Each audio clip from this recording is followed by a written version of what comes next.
Críticas sin spoilers de la película Garfield fuera de casa del 2024. ¿Será una aventura diluida que pierde la esencia del personaje? Acompáñame a responder esta pregunta. Película animada recién estrenada con una duración de 101 minutos, que se encuentra en el género de la animación, la comedia y la aventura, donde la sinopsis nos dice que el mundialmente famoso Garfield, el gato casero que odia los lunes y adora la lasaña, está a punto de vivir una aventura en el salvaje mundo exterior, donde tras una inesperada reunión con su largamente perdido padre, el desaliñado gato callejero llamado Vic, Garfield y su amigo canino Odie se ven forzados a abandonar sus perfectas y consentidas vidas para unirse con Vic en un hilarante y muy arriesgado atraco.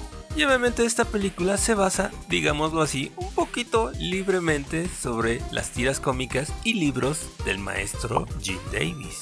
Dicho esto, pasemos a la crítica de la película. En este caso, empezamos con el director Mark Dindal, el cual trabajó y para mí creo que es su mejor película en la película de Chicken Little del 2005. También trabajó en la película de Las locuras del emperador del 2000, así como también en la serie animada de Las nuevas locuras del emperador del 2006 hasta el 2008. Además, claro, también ha trabajado como animador y artista gráfico en diferentes películas animadas. Así que como ves, amigo, realmente viene siendo un director bastante experimentado, sobre todo en el rubro de la animación. Pero desafortunadamente creo que aquí no tuvo su mejor trabajo como director. Es, diría yo, aceptable y hasta más o menos pasable, pero no me parece que sea su mejor película de animación.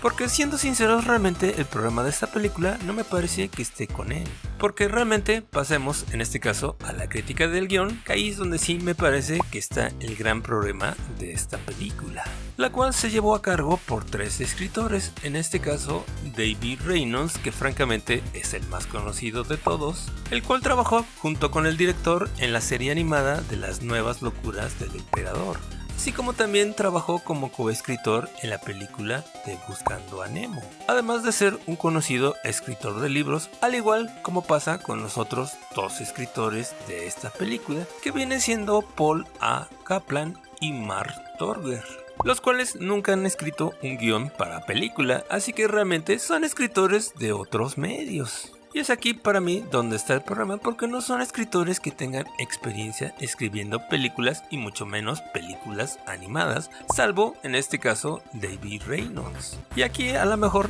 no habría problemas si simplemente se hubieran dedicado a adaptar lo que ya está escrito en los libros y las tiras cómicas de Jim Davis, porque realmente ahí tenían mucho material como para 3 películas. Aunque sí, también entiendo perfectamente por qué no se pudo adaptar realmente mucho de este material, dado que Garfield es un personaje, diría yo, no muy políticamente correcto. Que obviamente esto no había ningún problema en los 80s y en los 90s, pero en la actualidad muchos de los chistes y comentarios irreverentes y ácidos de Garfield entiendo perfectamente que ahora en esta sociedad no sean lo más políticamente correctos, porque aún así con esto creo que tienen bastante material para sacar al menos una película.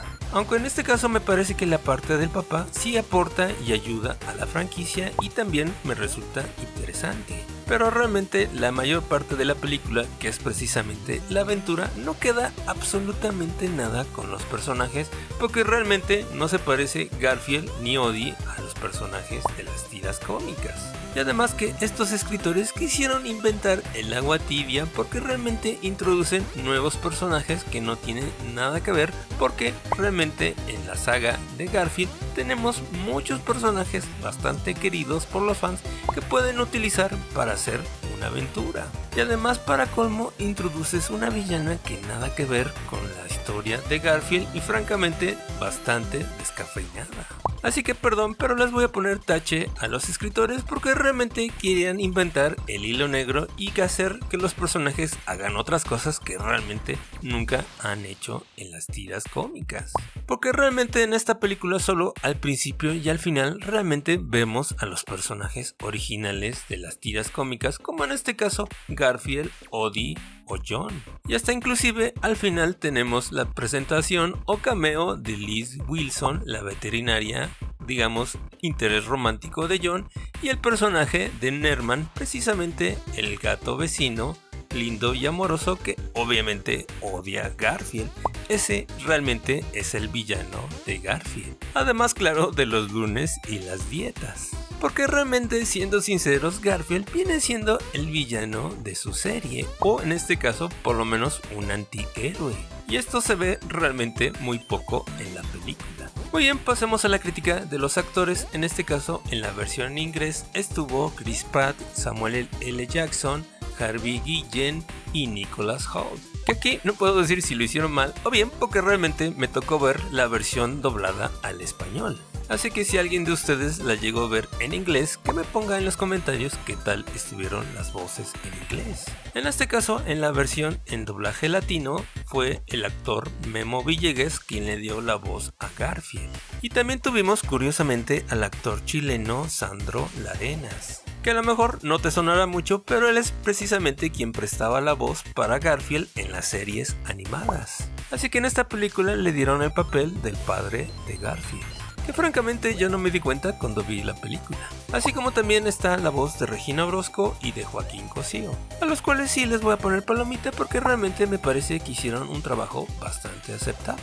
Bien, dicho esto, ahora pasemos a la crítica de la producción, la cual fue a cargo de la productora Alcon Entertainment, los cuales hicieron la película de Blade Runner 2049 del 2017, la película de Father Figures del 2017 y la película 12 Strong del 2018. Así como también estuvo involucrada en la película la productora Double Negative, las cuales han coproducido la película de Tenet del 2020, la película de Wonder Woman 1984 del 2020 y la película de Black Widow del 2021, entre muchas otras películas geeks, porque también ellos se dedican también a hacer efectos especiales. Así como también estuvieron involucrados en la película Sony Pictures Animation, que son los famosos animadores que hacen las películas del Spider-Verse. Que realmente aquí puedo decir que la película me parece que sí está bien animada, pero es una animación un tanto sencilla y no es al nivel que ellos están acostumbrados, por ejemplo con estas películas del Spider-Verse. Al final de cuentas es una animación cumplidora, pero sí no es precisamente la mejor que haya visto de ellos mismos. Dicho esto, pasemos a la crítica en general. Me parece que la película de Garfield respeta algunos aspectos del personaje, como en este caso su pasión por la pizza, la lasaña y el odio a los lunes. Pero desafortunadamente esto solo pasa al principio y al final de la película. Toda la parte del medio francamente no parece una película de Garfield, dado que ese humor bastante irónico y esa personalidad digamos bastante troll y a veces un poquito manchada realmente no se ve con el Garfield que vemos en esta película. Que como dije, lo entiendo perfectamente porque sí es un personaje que socialmente puede ser que en esta época no sea tan bien visto. Pero eso también pasa con los otros personajes como Odie y John, además de que también se olvidan de muchos otros personajes queridos por los fans, por introducir a nuevos personajes que ni siquiera están bien hechos. Salvo el papá, que digamos que realmente fue el más aceptable de estos nuevos personajes. Pero a pesar de todo esto, aunque parezca increíble, creo que es la mejor película de Garfield que hemos visto hasta el momento. Lo cual sí me resulta un poco triste porque eso quiere decir que las otras películas realmente no le han hecho justicia ni al personaje, ni en este caso a los libros o a las tiras cómicas. Y esta quizás es la más apegada a los personajes de Gene Davis. Así que mi calificación en este caso sería simplemente un 6.5, diría yo. Es una película que pasa de panzazo, pero francamente pudo haber estado mucho mejor si se hubieran apegado mucho más a las tiras cómicas y sobre todo al personaje de Garfield. ¿O qué piensas tú? Te leo en los comentarios y obviamente no te olvides de suscribirte, darle like y compartir con tus amigos. Eso nos ayuda mucho a seguir adelante. Por lo pronto también te recomiendo este video de la crítica sin spoilers de la serie de Knuckles, que básicamente también es una oportunidad desperdiciada. Ya verás el video y entenderás a qué me refiero. Gracias por el apoyo, únete a la comunidad, bye.